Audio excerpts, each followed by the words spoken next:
Il y a une troisième équipe qui monte en puissance, Stéphane, on Ouais. l'attend.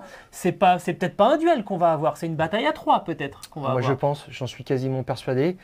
Alors, pour Red Bull, quand même, ils ont gagné le Grand Prix l'année dernière au Castellet, donc c'est assez Avec un intéressant. pari stratégique qui Voilà. était exceptionnel. Mais Mercedes, c'est vrai que c'est leur piste quand même depuis le retour du Grand Prix de France au Castellet. En 3 éditions, Hamilton a fait 2 pole positions et une deuxième place en qualif et 2 victoires et une deuxième place en course. Ça veut dire qu'ils sont assez bien.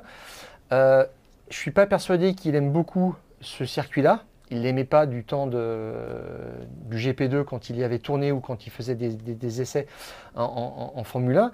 Mais je dirais que là maintenant tout se présente assez bien et chez Mercedes, on nous répète même que là c'est maintenant qu'il faut faire le gros coup pour plusieurs raisons. Alors la piste convient bien aux caractéristiques de la W13, grande courbe rapide.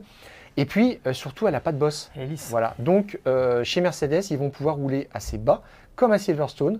Donc, se débarrasser de ce fameux marsouinage. Et là, attention, parce qu'on a vu qu'à Silverstone, Lewis Hamilton était quand même prêt de se battre pour la victoire en fin de Grand Prix. Et puis, cette Mercedes, elle commence aussi à bien fonctionner sur tous les circuits. On l'avait annoncé en difficulté à Spielberg. Ça s'est quand même pas mal passé, globalement. Clairement. Et donc, ça veut dire que... On en est quand même, Stéphane, à 3 podiums consécutifs maintenant pour Lewis Hamilton. Quand on commence à faire une série de 3 podiums consécutifs, c'est que la fenêtre éventuelle pour aller chercher une victoire, elle est là. J'ai envie de poser une question un peu bizarre en parlant d'un octuple champion du monde, mais est-ce qu'il n'est pas prêt pour la victoire? Septuple, pour l'instant. Ah oui, tu vois, c'est un lapsus là aussi. Est-ce qu'il n'est pas prêt pour la victoire, Lewis Hamilton? Alors oui, tout à fait. Moi, je pense réellement que oui. Et là, maintenant, il commence à dire je ne me vois pas terminer la saison sans victoire. Eh oui, il y a cet enjeu. Il y a cet enjeu. Et bon, je pense qu'au Castellet, il est bien.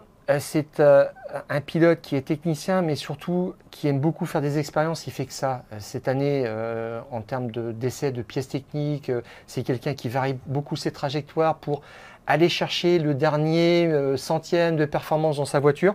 Et en 2018, quand il est arrivé, il a dit quand même ce circuit est assez déroutant. Je suis même parfois perdu dessus parce qu'il y a plusieurs trajectoires. Et je varie les trajectoires, j'essaie différentes choses d'un tour sur l'autre et j'arrive pas vraiment à me décider. En tous les cas, ça c'est quelque chose qui est assez excitant.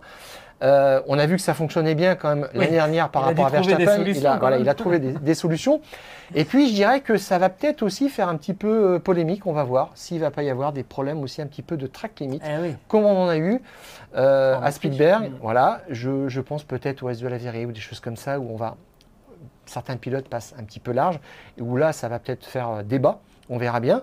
Mais en tous les cas, je pense que Mercedes peut tenir quelque chose, là, peut tenir en respect Ferrari et Red Bull et jouer la gagne, vraiment à égalité et même carrément viser la pole position dès samedi. Toto Wolff l'a dit, c'est plus une voiture de qualification qu'une voiture de course. On verra bien. Et puis, il y aura peut-être aussi un paramètre quand même à maîtriser aussi ce week-end. On attend des températures supérieures à 50 degrés sur le bitume. On annonce 37 degrés dans l'air dimanche. Donc, c'est pareil. Si vous êtes spectateur, n'oubliez pas surtout de vous équiper. Protégez-vous parce que ça peut mal tourner, de passer plusieurs heures quand même avec des températures qui seront très très chaudes. On va voir aussi parce que il y a cette inquiétude. Alors là, on parle à ceux qui éventuellement vont aller sur place. Mais là, les ingénieurs, les patrons d'équipe, ils se disent attends, on va faire tourner nos voitures là dans des fournaises. Ça va être un vrai test aussi pour. Je crois que c'était déjà le cas à Miami, mais le Castellet, c'est un rendez-vous traditionnel qui est très contraignant de ce point de vue-là. Alors bon, attention peut-être au ponton zéro. Du côté de chez Mercedes, ils savent gérer tout ça, mais ils ont parfois dégonflé le moteur pour tenir en termes de refroidissement. Bon. C'est clair.